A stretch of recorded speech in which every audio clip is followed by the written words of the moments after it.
নমস্কার সকলকে, Bengali sports ব্লগের নতুন একটি ভিডিওতে ওয়েলকাম। ডেফিনেটলি টাইটেল এবং থাম্বনেল দেখে প্রত্যেকেই বুঝতে পারছে যে আজকের এই ভিডিওটি কী নিয়ে। ডেফিনেটলি আমরা যে বাঙালি হিসেবে প্রত্যেকে লজ্জিত। কালকে যে লজ্জাজনক ঘটনা ঘটেছে সল্টলেক স্টেডিয়ামে, এবং তারপর কালকে হায়দ্রাবাদে মেসির শো, আজকে মুম্বাইতে মেসির শো, দুটোই সুপার হিট আফটার কালকে কলকাতার সুপার ফ্লপ। শুরুতেই বলবো আজকে ইস্টবেঙ্গলের ম্যাচ ছিল, ইস্টবেঙ্গলের মেয়েদের ম্যাচ ছিল, ইস্টবেঙ্গল ভার্সেস বাংলাদেশের ক্লাব নাসরিনের ম্যাচ ছিল, যে ম্যাচটা ইস্টবেঙ্গল একটা হিউজ মার্জিনে জিতেছে, 7-0 গোলে ইস্টবেঙ্গল ম্যাচটা জিতেছে। এবং ইস্টবেঙ্গল কিন্তু সাফ ক্লাব, যেটা ওমেন্স চ্যাম্পিয়নশিপ 2025 হচ্ছে, তার ফাইনালে কিন্তু ইস্টবেঙ্গল অলরেডি পৌঁছে গেছে এবং 3 ম্যাচে 3টেই জয়। আজকের ম্যাচে 7টা গোলের মধ্যে 4টে গোল করেছে ফাজিলা, ইস্টবেঙ্গলের স্ট্রাইকার, 1টি গোল করেছে সুরঞ্জনা এবং আরেকটা গোল করেছে জ্যোতি। দুর্দান্ত খেলেছে ইস্টবেঙ্গলের মেয়েরা আজকের ম্যাচটা। যদিও আমি লাইভ আসিনি, ওয়াচালং করিনি, তবে ডেফিনেটলি ইস্টবেঙ্গলের এরপরে আর একটা গ্রুপ স্টেজের ম্যাচ রয়েছে, নেপালের ক্লাবের সাথে ম্যাচ রয়েছে, এবং তারপর ইস্টবেঙ্গল কিন্তু ফাইনাল খেলবে। তো যাই হোক, যে টপিকটায় চলে আসি, আজকে সন্ধ্যেবেলা কিন্তু মেনলি আমি মুম্বাইতে যে গোট কনসার্ট হচ্ছিল, গোট ট্যুর যেটা চলছে এই মুহূর্তে, সেই প্রোগ্রামটাই কিন্তু দেখছিলাম যে একটা মানে অর্গানাইজড ওয়েতে কীভাবে প্রোগ্রাম করতে হয়, সেটা কালকে রাত্রিবেলা হায়দ্রাবাদ এবং আজকে মুম্বাই কিন্তু দেখিয়ে দিল। সচিন টেন্ডুলকার থেকে শুরু করে সুনীল ছেত্রী থেকে শুরু করে তাদের সাথে মেসির সাক্ষাৎ সুষ্ঠুভাবে এবং সব থেকে যেটা দৃষ্টিকটু ছিল কলকাতাকে তো আমরা ফুটবলের মক্কা বলি, বাঙালিদের মধ্যে তো ফুটবলের যে সেন্টিমেন্ট আমার মনে হয় সেটা আনপ্যারালাল, ভারতবর্ষে আর কোথাও সেটা দেখা যায় না।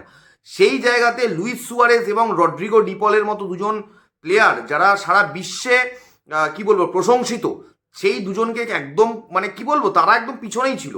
সবাই মেসির সাথে সেলফি তুলবে বলে ধাক্কাধাক্কি আমরা প্রত্যেকেই দেখেছি, অসম্মান করা হয়েছিল। কিন্তু আজকে বারবার মুম্বাইতে দেখছিলাম, যিনি হোস্ট করছিলেন মুম্বাইতে শোটা, বারবার করে লুইস সুয়ারেস, রড্রিগো ডিপল এবং তার সাথে সাথে মেসি প্রত্যেকের নামের জয়ধ্বনি দিচ্ছিল। এবং যারা ওয়াংখেড়ে স্টেডিয়ামে আজকে মেসিকে দেখতে গেছিল বা এই ইভেন্টটাকে অ্যাটেন্ড করতে গেছিলো, তারা প্রত্যেকেই 3জনের নামেই জয়ধ্বনি দিচ্ছিল, যেটা দেখে আমার ব্যক্তিগতভাবে খুবই ভালো লেগেছে। বিকজ 3জন প্লেয়ার, এরা 3জনই ফুটবল প্লেয়ার এবং 3জনকেই সম্মান জানিয়েছে। এবং সচিন টেন্ডুলকারের সাথে মেসির যে সাক্ষাৎ, তাদের মধ্যে যে কথাবার্তা হলো আমরা দেখতে পেলাম, মানে আমাদের একজন ভারতীয় স্পোর্টিং লেজেন্ড, একদম মানে সচিন টেন্ডুলকার হয়তো আমাদের অল টাইম 10জন সেরা স্পোর্টসম্যানের মধ্যে থাকবে সবসময়, আমি সব স্পোর্টস মিলিয়ে বললাম।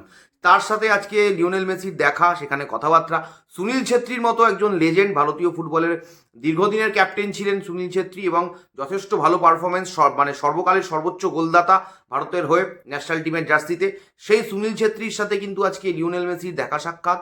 এবং বেশ ভালো লাগলো যে বেশ কিছু ইন্ডিয়ান প্লেয়ার যারা এখন এই মুহূর্তে ভারতীয় ফুটবল সার্কিটে খেলছে, যেরকম সানা সিং, রাহুল ভেকে, নিখিল পূজারি, এরা প্রত্যেকে কিন্তু আজকে উপস্থিত ছিল, মেসির সাথে দেখা করেছে, যেটা কিন্তু একটা দুর্দান্ত ব্যাপার। কোথায় কোনো ক্যাওয়াস তো দেখতে পেলাম না, কলকাতাতে যে ক্যাওয়াসগুলো হয়েছে দেখতে পাইনি। একই গ্রুপ অফ মানে একই কোম্পানির যে মিস্টার দত্তর যে কোম্পানি রয়েছে, তারাই কিন্তু আজকে এখানে করছে, তারাই পুরো ইভেন্ট, আজকে না কালকেও দিল্লিতে রয়েছে, কালকে লাস্ট প্রোগ্রাম রয়েছে, কালকে দিল্লিতে দুপুরবেলায় রয়েছে, মেসিকে নিয়ে প্রোগ্রাম রয়েছে এবং সেইটা করেই কিন্তু মেসি কিন্তু বেরিয়ে যাবে, ইন্ডিয়া ছেড়ে দেবে। তো আমি তো আজকে কিছু দেখতে পেলাম না, তোমরা কি কিছু দেখলে? বা কালকেও হায়দ্রাবাদে দেখতে পেলাম না, জানি না কি ডিফারেন্সটা কি, তোমাদের কি মনে হচ্ছে তোমরা কমেন্ট বক্সে জানাও যে কি কারণে কলকাতায় এটা সাকসেসফুলি হলো না আর বাকি শহরগুলোতে সাকসেসফুলি হচ্ছে। আমার বলবো, আমি একটা বলবো যে কারণ, যেটা আমার মনে হচ্ছে যে বাঙালিরা না অতিরিক্ত হ্যাংলা হয়ে গেছে। আজকে যারা বাঙালি নিয়ে খুব লাফায় না, বাঙালি আমরা, বাংলা বাঙালি ব্র্যান্ড, আজকে বাংলা এবং বাঙালিকে ভারতবর্ষের মানে ভারতের প্রতিটা স্টেট, প্রতিটা সিটির শহরের মানুষের কাছে না আমাদের মাথা হেট হয়ে গেছে। কালকেও আমি আশা করছি এবং আমি জানি কালকেও যেটা হবে দিল্লিতে মেসির যে প্রোগ্রামটা হবে, সেটাও সাকসেসফুলি হবে, শান্তিপূর্ণভাবে হবে। এবং আমি তো বলছি, যারা বাঙালি নিয়ে বলে, আবারও বলছি, তারা বাঙালির মাথা হেট করে দিয়েছে। কলকাতাতে প্রোগ্রামটা আনসাকসেসফুল হওয়া মানে বাঙালির মাথা হেট হয়ে যাওয়া, অ্যাজ সিম্পল অ্যাজ দ্যাট। কালকে পলিটিক্যাল পার্সন যারা রয়েছে, তাদের ইনফ্লুয়েন্স নিয়ে অনেকে কথাবার্তা বলছিল। আমি কালকে দুটো ডিফারেন্ট চিত্র দেখলাম, যে একজন মানে শিক্ষিত পলিটিশিয়ান এবং অশিক্ষিত পলিটিশিয়ানের মধ্যে তো একটা ডিফারেন্স আছে, মানে যেরকম শিক্ষিত মানুষ এবং অশিক্ষিত মানুষের মধ্যে একটা ডিফারেন্স রয়েছে। কালকেও কিন্তু হায়দ্রাবাদের যে মেসির যে ইভেন্টটা ছিল, সেখানেও কিন্তু একজন পলিটিশিয়ান উপস্থিত ছিলেন, রাহুল গান্ধী আমরা প্রত্যেকেই দেখেছি।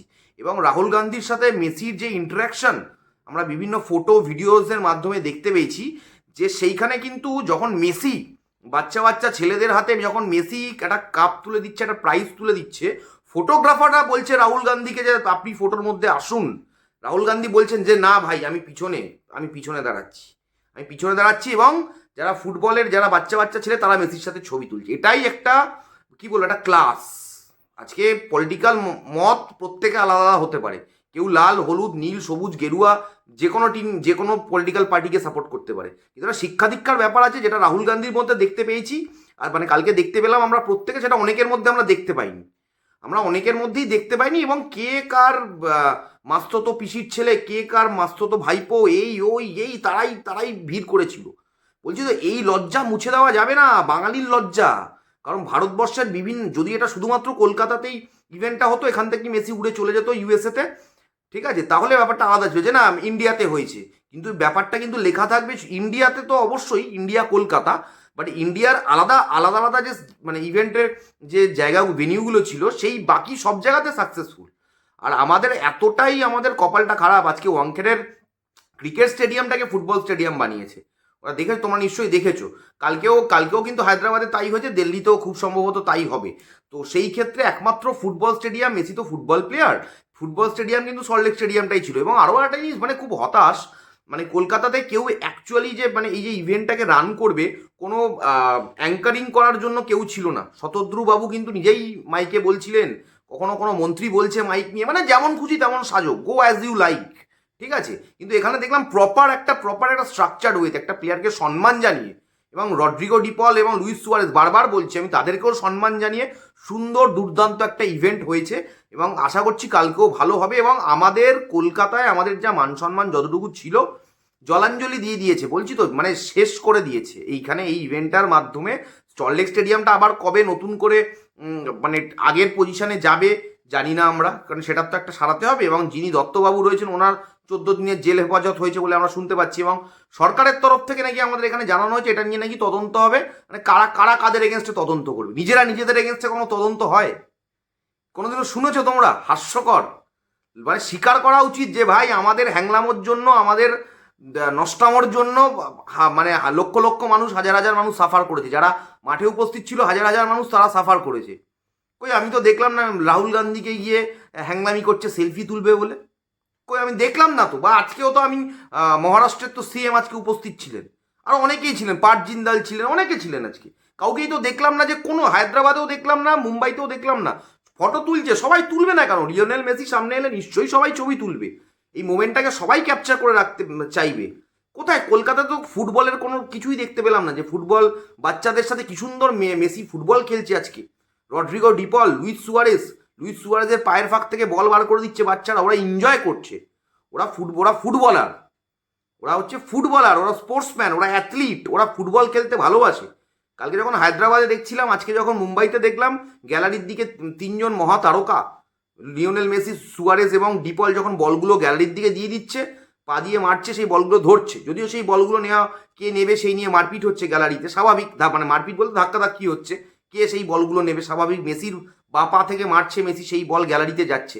কলকাতায় তো দেখতে পেলাম না, হবে না কলকাতাতে সিস্টেমটা পচে গলে গেছে। লোকে বলে না, মানে এটা যে কথার কথা নয়, সেটা প্রমাণ হয়ে গেছে কালকে, যে কলকাতায় কিছু নেই, বেঙ্গলে কিছু নেই, এটা রিয়ালিটি। লোকে বাইরে চলে যায় কেন? ভালো চাকরি বাকরি কাজ বাজ সব কিছুর জন্য। আমাদের আজকে বাঙালিদের মাথাটা হেট হয়ে গেল।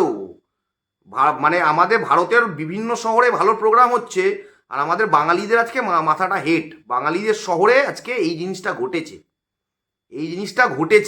আর এই জিনিসটা শুধু মেসি নয়, এরপরেও ঘটবে, কারণ এখানে অশিক্ষিত পলিটিশিয়ান তো ভর্তি আমাদের এখানে। পরিষ্কার কথা, অনেকের তো খারাপ লাগবে কথা, ভাই সবাই জানে, কানা মনে মনে জানে যে কারা কি করেছে। কালকে সবাই দেখেছে, কালকে কারা কি করেছে সবাই দেখেছে। স্পষ্ট কথায় কষ্ট নেই, আমাকে জনগণের কথা তুলে ধরতে হবে। হাজার হাজার মানুষ মাঠে গেছে, খেলা মেসিকে দেখতে পাইনি, কিচ্ছু দেখতে পাইনি, একটা ফোঁটা মেসিকে দেখতে পাইনি। যারা দেখেছে দু এক ঝলক খুব লাকিলি, মানে হ্যাঁ, আমি যদি রেশিওটা ধরি 100%-এর মধ্যে 5% মানুষ মেসিকে দেখতে পেয়েছে, 95% মানুষ মেসিকে দেখতে পাইনি। বুঝতে পেরেছো? অর্গানাইজড ওয়েতে আর ডিসঅর্গানাইজড ওয়েতে কীভাবে ইভেন্ট করা যায় সেটা আমরা দেখতে পাচ্ছি। এবং সেম ইভেন্ট কোম্পানি বা যারাই এনেছে তারাই কিন্তু এটাকে কন্টিনিউ করছেন। ওনার মালিক যদিও এই মুহূর্তে লকআপে রয়েছেন, কি হবে তার শাস্তি কি হবে আমরা জানি না পরবর্তীতে, না সবই সেটিং হয়ে যাবে যেরকম তোমাদের বলছিলাম। কারণ সর্ষের মধ্যে যদি ভূত থাকে তাহলে সেই সর্ষে দিয়ে কি আর ভূত তাড়ানো যায়? যায় না। যে বলছে না বিচার হবে, মানে তদন্ত হবে, কাদের এগেনস্টে তদন্ত হবে? কাদের এগেনস্টে তদন্ত করবে কারা? যারা তদন্ত করবে তদন্ত তো তাদের এগেনস্টেই হওয়া উচিত। As clear as that, as simple as that. কোনো এদিক ওদিক রাগ ঢাকের কোনো ব্যাপার নেই। স্পষ্ট কথা, স্পষ্টভাবে, পরিষ্কারভাবে এটাই চলে এসছে এবং এটাই চলছে।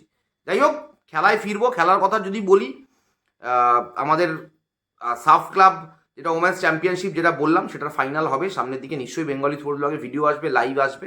তোমরাই কমেন্ট করে জানিও যারা ভিডিওটা দেখলে মন দিয়ে মোটামুটি পুরোটা, যে কি কারণে কলকাতাতে এইরকম হলো, বাঙালির নাক কাটলো, ঠিক আছে, এবং বাইরে ভালোভাবে হচ্ছে। এক্স্যাক্টলি কারণটা লিখো, ঠিক আছে। আমি তোমাদের সব কমেন্টগুলো পড়ছি, যারা যা কমেন্ট করছো, কালকের ভিডিওতেও করেছো। সব কমেন্টের উত্তর দিতে পারছি না ডেফিনেটলি, তবে কমেন্টগুলো আমি নিশ্চয়ই পড়ছি। কিছু কিছু কমেন্টের উত্তর আমি দিচ্ছি, এই ভিডিওতেও দেবো। Thank you so much. আশা করছি ভিডিওটা ভালো লেগেছে, বুঝতে পেরেছো কি বোঝাতে চাইছি, সবাই বুঝতে পেরেছে। Thank you so much. দেখা হবে খুব তাড়াতাড়ি নতুন একটা ভিডিওতে। এখনের মতো সকলকে টাটা।